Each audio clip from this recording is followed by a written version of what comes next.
El día de hoy les hablaré de George Orwell, perteneciente a la época contemporánea, la cual es el periodo histórico comprendido desde 1789, con la Revolución Francesa hasta el presente.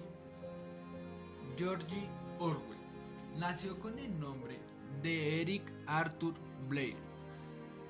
Nació en Motiari, una colonia británica de la India, el 25 de junio de 1903. Era hijo de Ida Mabel Limousin Blair, nacida en Birmania, de ascendencia francesa, y de Richard Wolseley Blair, administrador del Ministerio del Opio del gobierno colonial de la India.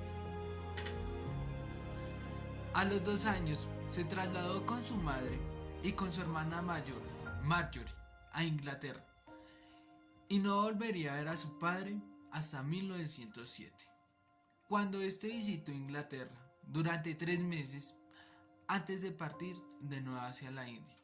Además, Eric tenía una hermana menor llamada Avril. Su nacionalidad fue británica y vivió en Jura, Londres y París. La lengua nativa fue el inglés.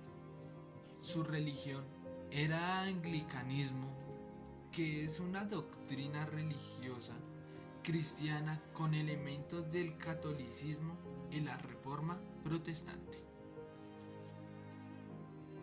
En 1909, Blair fue enviado a una pequeña escuela parroquial, Wellington College, en el Reino Unido, con una educación mixta. Es una organización benéfica registrada. Fue construida como un monumento nacional al primer duque de Wellington. Nunca escribió sobre sus recuerdos de aquella época, pero debió de impresionar a sus profesores muy favorablemente, pues 2 años más tarde fue recomendado al director de una de las escuelas preparatorias de mayor renombre en Inglaterra por aquellos tiempos, St. Cyprian's School, en español San Cipriano. Era una escuela preparatoria de inglés para niños que operaba en Stourport, donde capacitaban a los alumnos para que se desempeñaran bien en los exámenes para administraciones en las escuelas públicas. El joven Eric asistió a esta escuela gracias a una beca que permitía a sus padres pagar solamente la mitad de las tasas habituales. Sin embargo, Eric no se sentía a gusto en la escuela St. Cyprian, al menos en lo que se refiere a los métodos de enseñanza y a los profesores. Pese a ello, fue ahí donde consiguió sendas becas para la escuela de Wellington y posteriormente la de Eton, en la cual dice, años más tarde, haber sido relativamente feliz, pues se permitía a los estudiantes una considerable independencia. En este establecimiento hizo amistad con varios futuros intelectuales británicos, como Cyril Connolly, editor de la revista Horizon, en la cual se publicaron muchos ensayos de Orwell. También asistió a Eton College, Colegio del Rey de Nuestra Señora de Eton, el cual también servía de residencia para algunos estudiantes masculinos en el Reino Unido. Experiencia en Birmania y primeras novelas. Tras culminar sus estudios en Eton, decidió unirse a la Policía Imperial India en Birmania, pues no tenía posibilidades de conseguir una beca universitaria y los medios de su familia no eran suficientes para costear su educación.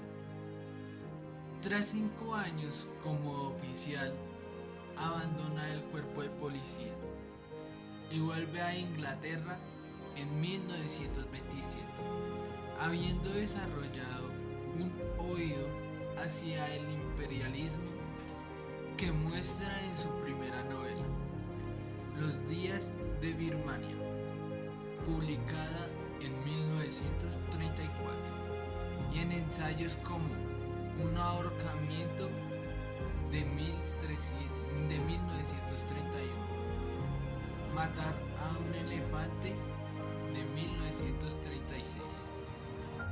Posteriormente, vive un tiempo en la indigencia, haciendo trabajos de todas clases, tal y como recuerda en Sin Blanca en París y Londres, su primera obra importante. Consigue un trabajo como maestro de escuela, pero pronto se ve forzado a abandonarlo por problemas de salud y comienza a trabajar en una tienda de libros de segunda mano en Hampstead.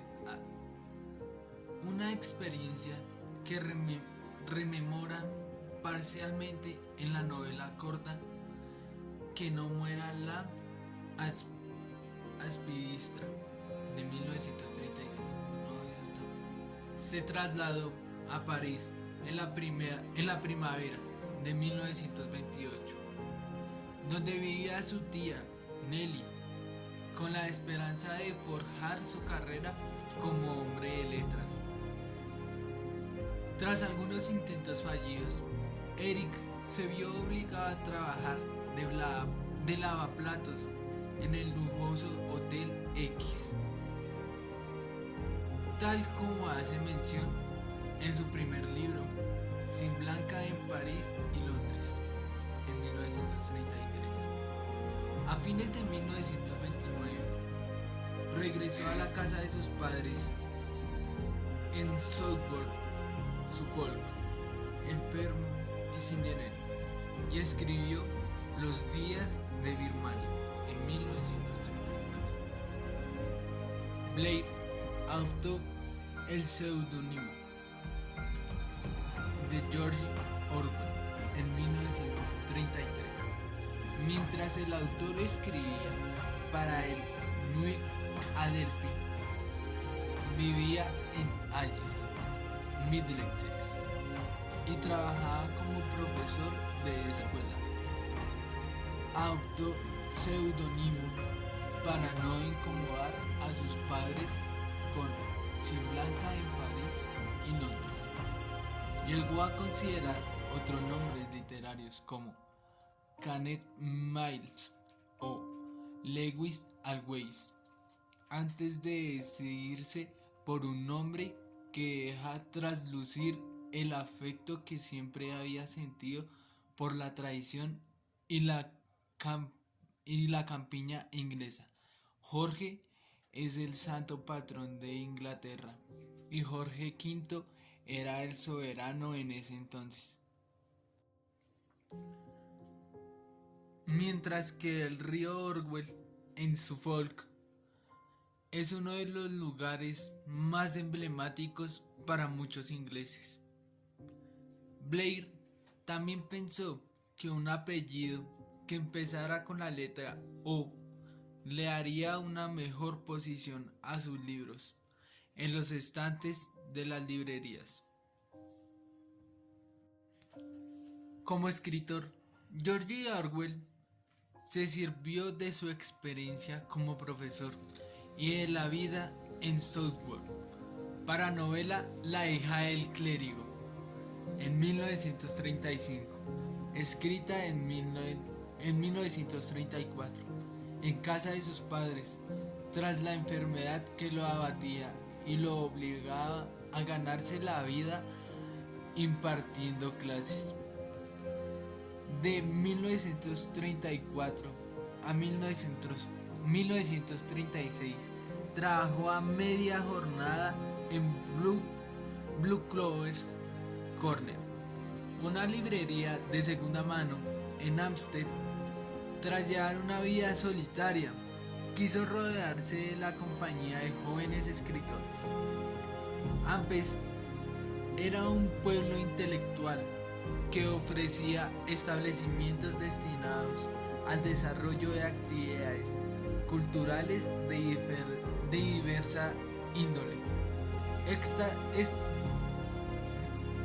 Estas experiencias se trasladaron a la novela Que no muera la aspidistra en 1936. Orwell contrajo matrimonio con Eileen en 1936 y adoptaron un niño, Richard Otario Blair. Eileen murió 9 años más tarde, en 1945, durante una operación. Perteneció al Partido Obrero de Unificación Marxista. Era revolucionario en oposición al estantilismo, o sea, libres de políticas. Fue muy cercano a las ideas del comunismo izquierdista. A comienzos de 1936, Victor Gollancz, fundador del Left Book Club, instó a Orwell a escribir sobre la pobreza de la clase obrera en el norte de Inglaterra. Su relato, El camino a Wingar Pier, fue publicado en 1937. Orwell ejerció como reportero social. Tuvo acceso a muchas viviendas modestas para experimentar en las condiciones ínfimas en las que vivía la gente. Tomó nota de los ingresos salariales por hogar y pasó días enteros consultando en la biblioteca por registros de salud pública e informes laborales en las minas. Sin embargo, el autor nunca formó parte activa de asociación o coalición partidista alguna. La primera mitad de El camino a Wingar Pier presenta un compendio de sus investigaciones sociológicas en Lancashire y Yorkshire. Comienza evocando el panorama de las minas de cobre. La segunda parte, en cambio, es un ensayo extenso de sus vivencias y el desarrollo de su conciencia política, incluyendo una denuncia a los elementos irresponsables de la izquierda. Como resultado, el editor Gollancz temió que la última parte pudiera resultar ofensiva para los lectores habituales del Left Book Club, por lo que, sin pedirle autorización, agregó un prefacio a la obra mientras Orwell se encontraba en España. ¿Cómo así? Orwell decidió combatir en España con la idea de matar fascistas porque alguien debe hacerlo. Así se lo hizo saber a su amigo Henry Miller en París en las navidades de 1936, quien le intentó convencer de que era una idiotez. Aún así, no consiguió hacerle cambiar de idea, ya que su decisión estaba basada en la lucha por unos ideales. Llegó a Barcelona el 26 de diciembre de 1936 con una carta de presentación del Partido Laborista Independiente. No se afilió al partido hasta junio de 1938, tras volver a Inglaterra, y ese mismo día se alistó y fue asignado como miliciano al partido de orientación troquista POUM. Más tarde escribiría que de haber comprendido mejor la situación política en España, se habría unido como miliciano a la CNT.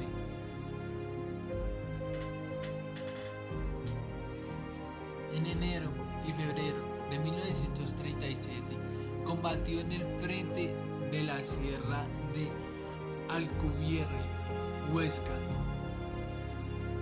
Más tarde, estando de permiso en Barcelona, participó en las jornadas de mayo de 1937 y tras volver al frente recibió un tiro en el cuello en las proximidades de Huesca. El 20 de mayo de 1937, su experiencia le motivó para escribir Homenaje a Cataluña, donde describe su admiración por lo que es identificado como ausencia de estructuras de clase en algunas áreas dominadas por revolucionarios de orientación anarquista, pero también critica el control estalinista del Partido Comunista de España y las mentiras que se usaban como propaganda para la manipulación informativa. En 1937, durante la presentación del gobierno de Negrín contra el POUM, Orwell relató que estuvo a punto de ser asesinado en Barcelona. Su participación en la Guerra Civil Española le marcó para siempre su visión del mundo. En 1946 escribió La Guerra de España y otros acontecimientos ocurridos en 1936-1937. Cambiaron las cosas y desde entonces supe dónde me encontraba. Cada línea en serio que he escrito desde 1936 ha sido escrita directa o indirectamente contra el totalitarismo y a favor del socialismo democrático, como yo lo entiendo. Al volver a Inglaterra, estuve ingresado con tuberculosis en un sanatorio, tras lo cual se fue a Marruecos para recuperarse.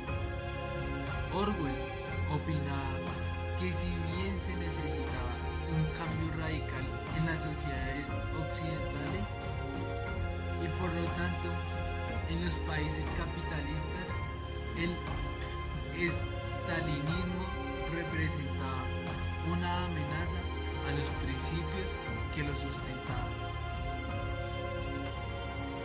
Se casó en 1949 con Sonia Orwell. Era hija de un funcionario colonial británico. Murió en 1980 por un tumor en la cabeza.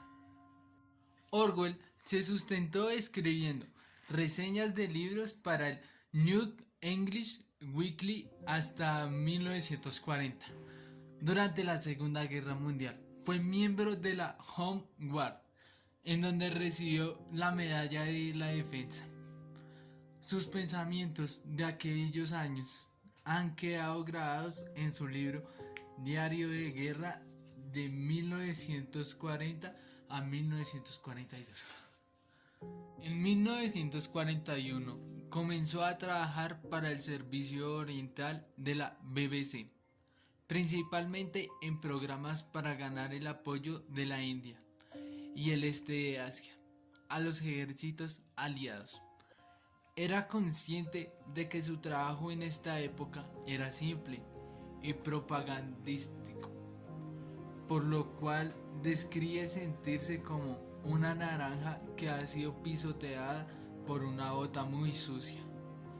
A pesar de los buenos ingresos, renunció en 1943 para convertirse en columnista y editor literario de la Tribune, la revista semanal de tendencia izquierdista que entonces dirigían Aneurin Bevan y John Kimche. Se ha revelado en 2005, mediante un informe de la inteligencia británica, que Orwell fue vigilado durante alrededor de 12 años por la policía de aquel país en vista de su aparente vinculación con el movimientos de izquierdas. Últimos años.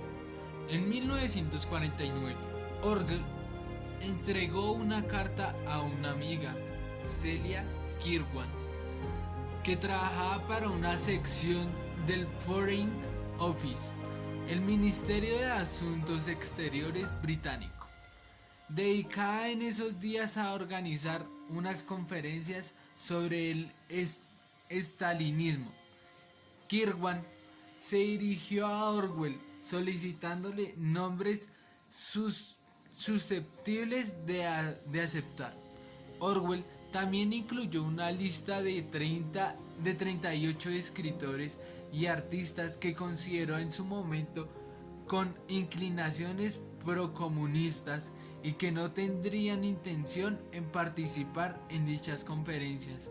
En la lista, que no fue publicada hasta 2003, se incluyeron numerosos periodistas, entre ellos el editor del New Statesman, Kingsley Martin, y también a los actores Michael Redgrave y Charlie Chaplin.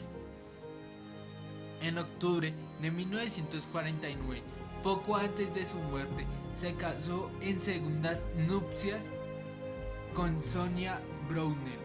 Orwell murió en Londres a la edad de 46 años de tuberculosis, enfermedad que había contraído durante el periodo que describe en Sin Blanca en París y Londres. Pasó los últimos 3 años de su vida entre hospitales. Poco antes de morir, pide ser enterrado de acuerdo al rito anglicano. Falleció el 21 de enero de 1950. Sus restos reposan en Sutton, Courtenay, Oxfordshire. Sus obras más importantes y destacadas: Sin Blanca en París y Londres, 1933. Los días de Birmania, 1934. La hija del clérigo, 1935. Que no muera la aspidista, 1936. El camino a Wingard Pier, 1937. Homenaje a Cataluña, 1938. Rebelión en la Granja, 1945. Mi Guerra Civil Española, 1939. Diario de Guerra, 1950. Orwell en España, 1951.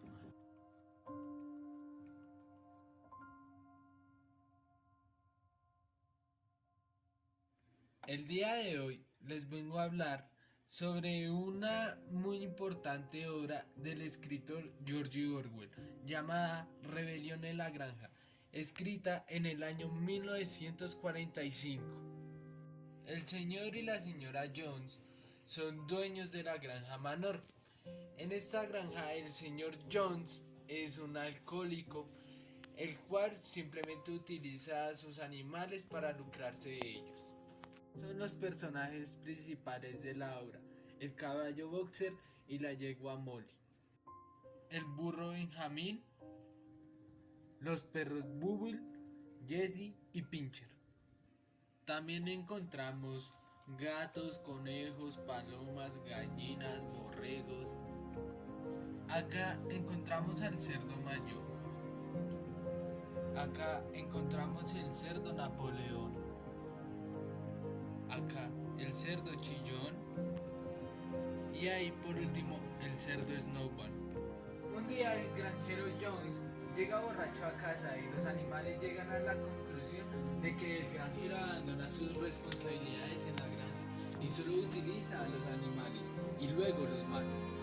El viejo mayor da un discurso diciendo que sufren mucho maltrato por parte de los hombres y que esto tiene que cambiar. Los cerdos hacen una votación para ver si todos los animales son amigos y deciden que sí lo son y que el hombre es el único enemigo. El granjero descuida a los animales, no les da de comer. Ellos se meten a buscar comida y hay una pelea en la granja. Los animales ganan, pero el viejo mayor muere antes y no puede ver el triunfo de los animales. Más tarde, los cerdos aprenden a leer y a escribir. Cambian el letrero de la granja Jones por el de la granja de los animales. También en la pared escriben los 7 mandamientos que inventó el viejo mayor. Primero, todo lo que camine en 2 piernas es enemigo. Segundo, lo que tenga cuatro patas o plumas es amigo. Tercero, los animales no deben usar ropa. Cuarto, ningún animal debe dormir en una cama. Quinto, ningún animal beberá alcohol. Sexto, ningún animal matará a otro animal. Séptimo, todos los animales son iguales. Los animales están contentos, se sienten libres, trabajan más porque son felices y tienen una gran cosecha para comer y poder sobrevivir. Los cerdos se convierten en los líderes de los animales y controlan a todos. Los cerdos empiezan a abusar de su poder, se quedan con lo mejor, se comen todas las manzanas y la leche con la excusa de que como son los más listos necesitan comer para pensar más. El granjero Jones intenta recuperar su granja, pero no puede, porque Napoleón está preparado para el ataque. A Snowball y a Boxer les dan medallas por la valentía que tuvieron en la batalla, que se produjo contra el granjero y su comunidad. Molly huye de la granja y se va a buscar un amo humano. Napoleón y Snowball pelean por el poder de la granja. Snowball quiere que haya luz eléctrica en la granja y para eso quiere construir un molino de viento. Al final, el molino se construyó. Y en una tormenta muy fuerte se cae, pero Napoleón culpa a Snowball. Los cerdos se empiezan a comportar cada vez más como humanos, duermen en camas, y esto estaba prohibido por los mandamientos que el viejo mayor dictó. Napoleón, al ser líder de los animales, es el que más abusa de su poder y hace lo que quiere. La mayoría de los cerdos empiezan a manipular los mandamientos para poder incumplirlos. Las cosas empiezan a funcionar mal en la granja. Los animales tienen frío y no hay suficiente. Napoleón abusa cada vez más de su poder. Prohíbe cantar el himno animal porque dice que es un mundo de rebeldía y los animales ya no deben rebelarse, porque ya vencieron a los humanos, que eran sus enemigos. Ya no hay comida suficiente y Napoleón tiene que vender los huevos a los humanos de las gallinas para conseguir granos. Consideran a Snowball un traidor. Los perros de Napoleón atacan a Boxer por orden de su amo, pero el caballo es fuerte y resiste el ataque.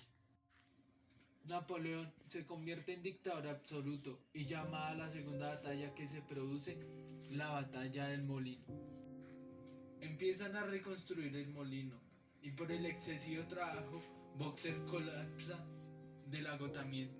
Napoleón les dice a los demás animales que se van a llevar a Boxer al hospital para curarlo, pero en realidad se lo llevan al matadero para deshacerse de él.